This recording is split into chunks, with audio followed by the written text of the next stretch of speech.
Hey, gorgeous Virgo fam, and welcome to May 2021. What an interesting month. There's a lot moving and shaking. It's just one of those months that helps us reveal where we are, who we're becoming for everyone, all the signs, I would say. There's a real sense of honesty, like self-honesty. That is giving everybody some new direction, some new clarity, which can, I think, be a little scary, right? Like, ooh, if there's clarity comes, that means I'm going to have to like face into myself. That means I'm going to, be learning new things. But I think it can also just be really refreshing and exciting. Some of the things that are happening. So we've got Jupiter moving into Pisces for the next few months, and your opposing sign of Pisces. So this is going to be beautiful for you to connect, to it really flows with you. So I really love that Jupiter is going to be in your opposing sign, flowing with you over these next several months. Really enjoy that. And Jupiter is going to move back to Aquarius later this year. And then 2022 is going to be Jupiter and Pisces all the way. So it's going to be really beautiful energy. You're getting a preview of it here in these coming months. We also have a ton of energy working through Taurus this month, which is great for Virgos, right? Because this is all about the big picture. Ninth house energy, big picture energy, getting to see with clarity. And then as we move into your fellow mutable sign of Gemini, we are gearing up for Mercury retrograde in Gemini this season, this Gemini season, as well as eclipse season. So we have a full moon lunar eclipse in Sagittarius in your fourth house. And in June, we'll have a second new moon eclipse in Gemini that we'll get to when we get to the June readings. But so we got Jupiter moving signs, we have eclipse season beginning, and we have a Mercury retrograde beginning all this month. Pretty powerful stuff. Very talkative, very exploratory, curious, and it stirs up a lot. I think it stirs up our soul to ask big questions. Now, here's the message that came through for Virgo when I sat down, and I just loved this message so much. Like, I needed it too, and I have a Virgo moon, so I'm writing this right with you guys. And so I was really grateful when it came through because I was like, wow, I needed this message. Like, I really needed it. So thank you to however that came to be. But the question, the message that came through was, be open to allowing your problems to be solved and allowing for that possibility that, whatever things you're questioning right now, worrying about, wondering about, feeling like you want resolved, relax into feeling like it's possible they can be resolved. It's possible that they will be taken care of, that you will be taken care of, that you will be able to handle everything that comes, right? It seems so simple, so basic, so obvious, right? That like, it almost doesn't feel like worth doing. It's like, really, is that all I need to do? But I was noticing it because once that message came through, I was like, okay, like I need to really do like a thought experiment and let myself relax into that feeling that it's possible that all these things that I have wandering around in my mind about wondering how it's going to work out, is it going to be okay? What if I just allowed for the possibility that it's all going to be fine and there's going to be answers and there's going to be the right next step every time? And literally my body relaxed so much. It was wild. I just felt like I was with myself again. Like I trusted myself again. Like I trusted that I was going to be able to figure it out. And I also trusted in this bigness that we're a part of. At any rate, that message came through for me this month. Like I said, this month is a lot about uncovering how we maybe like secrets that we're keeping from ourselves about who we're becoming, what we want life to look like moving forward. And I think that's such a 10 of Cups. Hey there. I like that. I like seeing that for my Virgo friends.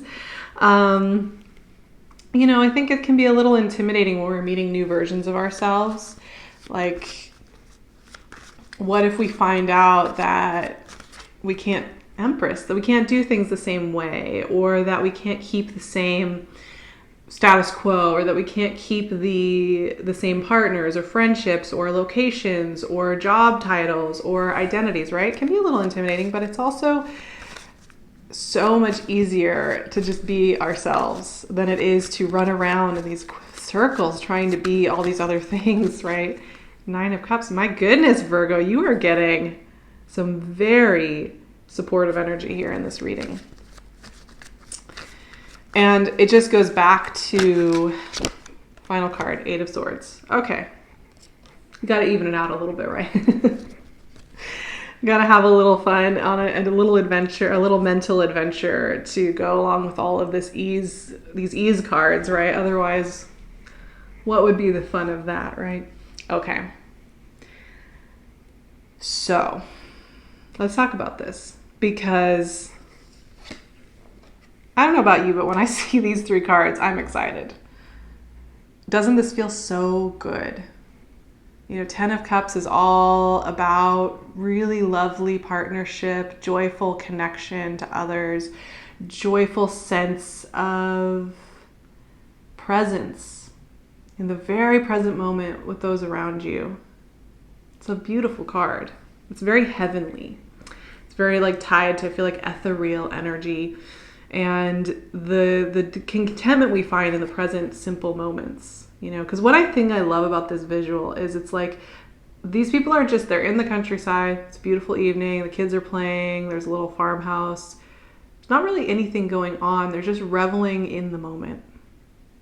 There's a deeper message there. You know, we're always after, oh, I want the thing. I want the accomplishment. I want all that stuff. The 10 of Cups is like, here's the fulfillment, the final card of all 10 of the Cups suit. And when you get there, what is there but the present moment?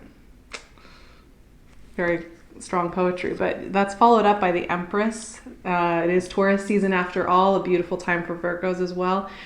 Empress creates by relaxing into herself. Empress creates by trusting her body, by trusting the signals her body is sending her. She trusts that good things are going to come by relaxing into the creative process, not pushing against it, right? Relaxing into the movement forward rather than forcing it.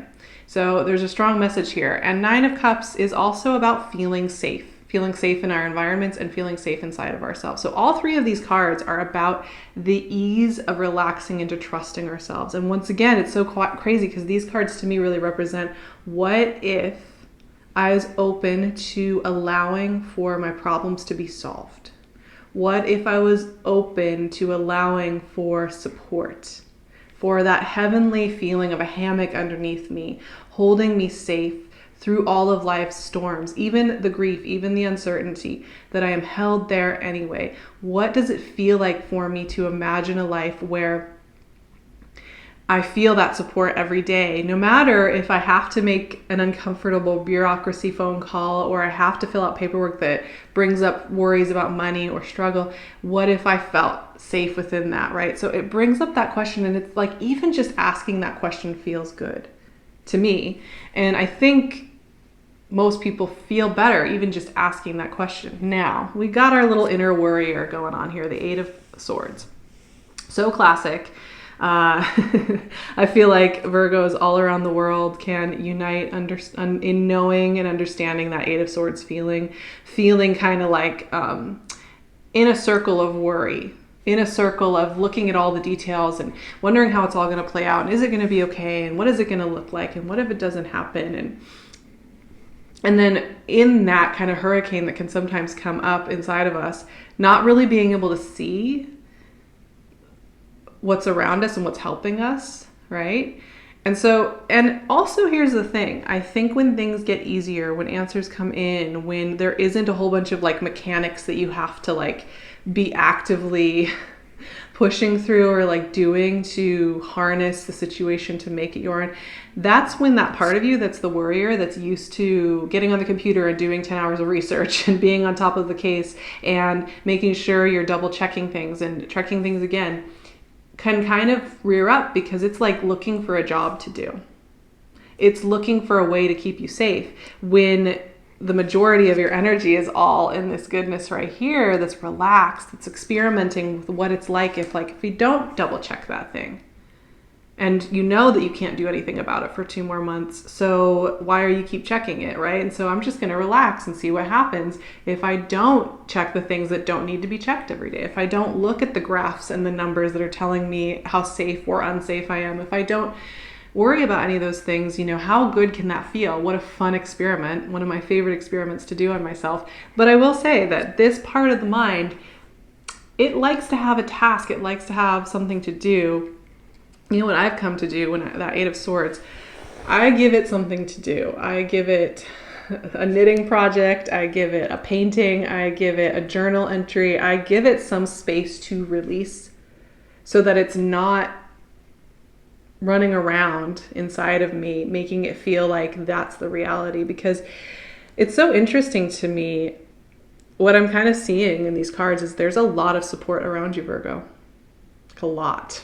These are beautiful cards of support, of divine guidance, of peace, of ease, of gentleness, of healing physically, mentally, of success, of connection to others. And Jupiter is in Pisces. This is so great for your relationships, for love, for feeling like you're with people and around people who love you completely for who you are, so that you can just relax and be utterly loved. You have all of this going on. And the inner warrior might get even louder with that, funnily enough, right? Because the inner warrior is looking out for danger, for stressors, for things that need to be researched and fixed. And it can almost become a comfort zone when we have stuff that needs to be fixed and that we need to stress about, because it starts to become a part of the routine of the day and the week. And I've been here. You better believe I've been here so many times throughout my life where, you know, that's a comfort zone. And what happens when you don't have that comfort zone to go stress in, to dip into? What happens when you decide, okay, I don't want to go there every week, every day. I want to be in this space of just trusting and feeling loved and feeling relaxed and feeling like my body isn't carrying heaviness around all the time. It's a little scary. It's an unknown, and it can actually make that voice that is used to it being a part of the routine a little louder and be like, hey, excuse me, I want attention right now.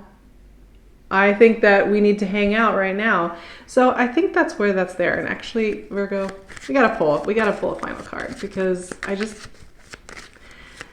want to put this 8 of Swords into context. That's the way that it's coming through for me. Justice. God, that's so perfect. The other day, it was like starting to be a very beautiful day around here. For once, it was kind of warm. Anyway, it was this gorgeous day, and was out on a walk with my husband, and just really, really feeling so grateful for the day. And I remember having this really clear thought about how I had stressed about all these things over the last year, things that had to get done or figured out, that, I mean, like, really, I was in 8 of Swords mode. I was just like, how is any of this going to work out? I don't know. Like, I can't even see the way forward. I'm worried about it so much, and it just worked out. Like, things had to happen, phone calls had to be made, but the amount of time that it took to get those things done and sorted and worked out and done was very minimal. And I just had this like clear moment of seeing how all that worry was useless. You know, I think we all know that on a logical level. We all know that worrying doesn't help us, and yet we do it. And I just remember being like, I want to take that lesson forward with me. Like, the next time I want to get stressed about something, I want to remember how, you know, I figured out how to do it. I figured out how to make things work. I got the answers I needed.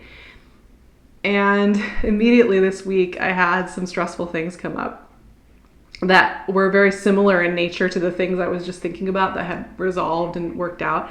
And I wanted to go all the way back into 8 of Swords, and I did for a little bit. Because it felt so real. It felt so real. It felt so useful to go in here. And then I just remembered how genuinely a couple of days before, I was walking around, smelling the fresh air, feeling so relaxed, having so much of this divine perspective that said it's going to work out. And so this Justice card coming in here, I think, is really fitting, because what it tells me is, if you have anything that you are really nervous about, really stressed about, really feeling like you can't quite let it go, and it keeps coming up and you don't know how it's going to work out, and you just keep going around in circles, be assured that there is clarity coming, and that it's going to be okay.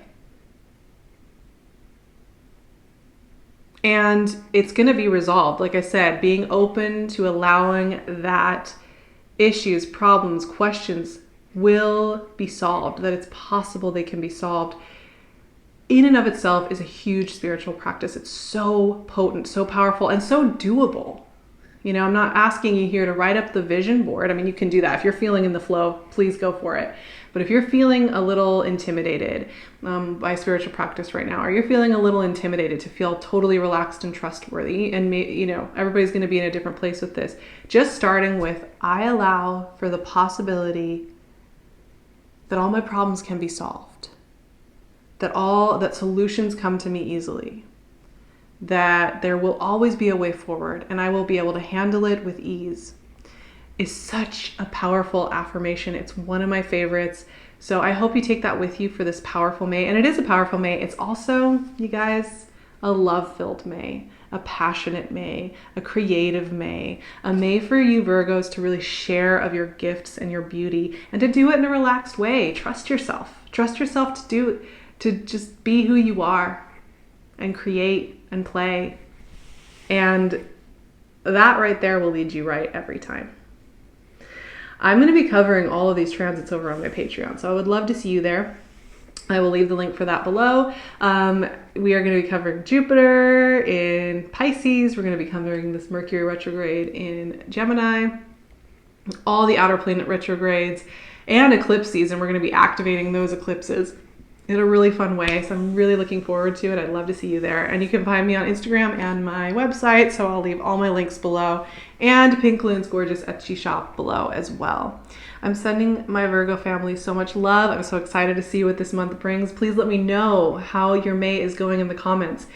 I try to answer as many as I can every month. I get a little overwhelmed. I'm a sensitive little creature, but I love to hear from you. So if you don't, even if I can't respond to every single one, I love reading them. And I'd love to hear how your May is going, my beautiful friends. And I will talk to you in June for more of this powerful eclipse season. Sending you all my love.